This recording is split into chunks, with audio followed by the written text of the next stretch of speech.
최근 난민 정책으로 유럽 국가 간의 갈등은 물론 독일 내에서도 불만의 목소리가 터져나오면서 메르켈 총리의 입장이 매우 어려워 보입니다. 왜 이런 상황이 된 건지 독일 현지 윤바울 선교사님 연결해서 알아보겠습니다. 현재 유럽의 난민 문제, 왜 이렇게 다시 문제가 불거진 건가요, 선교사님? 네, 2월 28일부터 29일까지 벨기에 브뤼셀에서 유럽연합의 28개 회원국 정상들이 모여 정례 EU 정상회의를 열었습니다. 여기에서 가장 중요한 안건 가운데 하나가 바로 난민 문제인데요. 아시다시피 2015년 9월 앙겔라 메르켈의 시리아 난민 수용 정책으로 그해에만 약 100만 명에 달하는 중동 북아프리카 지역의 난민들이 유럽 국가들을 통해서 독일로 들어왔습니다. 그때 수용한 난민들에 대한 심사와 정착 과정이 아직 끝나지 않았고요.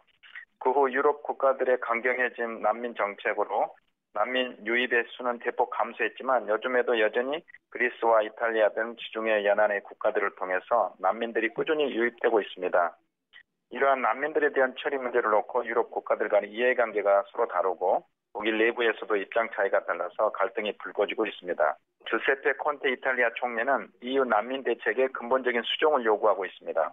즉 EU 차원에서 난민 심사가 이루어져야 하고 일단 등록된 난민들은 EU 내에서 이동이 가능하게 해주자는 입장입니다.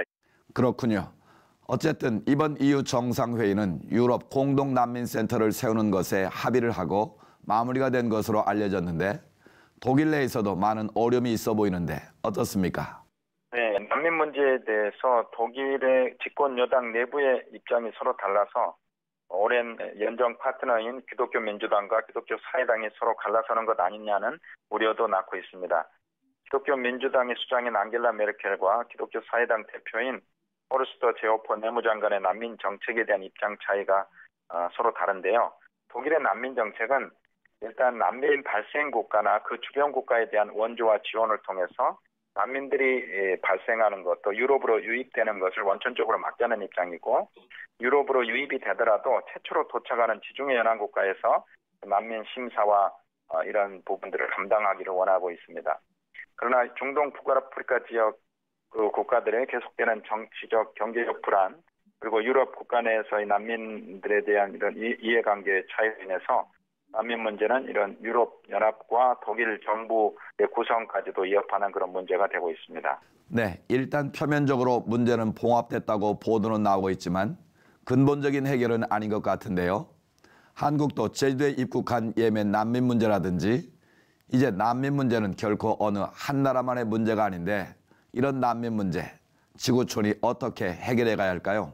네, 최근 제주도에 입국한 예멘 난민들로 인해서 한국 내에서도 난민 문제가 중요한 화두가 되고 있다는 것을 보고 있습니다. 또 고아와 가부, 나그네, 즉 사회적 약자들을 선대하라는 하나님의 말씀, 또 원수마저도 사랑하라는 주님의 말씀을 생각할 때 이번 예멘 난민을 비롯하여 설령 그들이 이슬람 국가에서 왔다고 하더라도 문전박대를 할 것이 아니라 우리 기독교인들만이라도 이들을 인류애적인 사랑으로 또 복음을 전할 기회로 선용하면 좋겠다고 생각합니다. 물론 이러한 저의 의견이 기독교 선교계 안에서도 논쟁의 여지가 있는 것도 사실이고 또 국민들의 반난민 또 반기독교 정서도 있기 때문에 정말 지혜롭게 할 필요가 있습니다. 또 난민, 이주민을 경험한 다른 선진국들의 시행착오나 경험에서 배울 필요가 있다고 생각합니다. 주님의 말씀과 또 선교적인 견지에서 그들을 품고 기도하면서 지혜롭게 대응하면 오히려 난민들에게 또 우리들에게 하나님의 축복의 기회가 될 것이라고 생각합니다.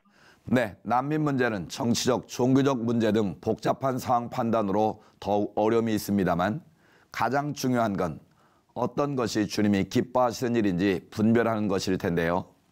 그걸 분별할 수 있도록 우리 모두 기도해야겠습니다. 선교사님 말씀 감사합니다. 네, 감사합니다.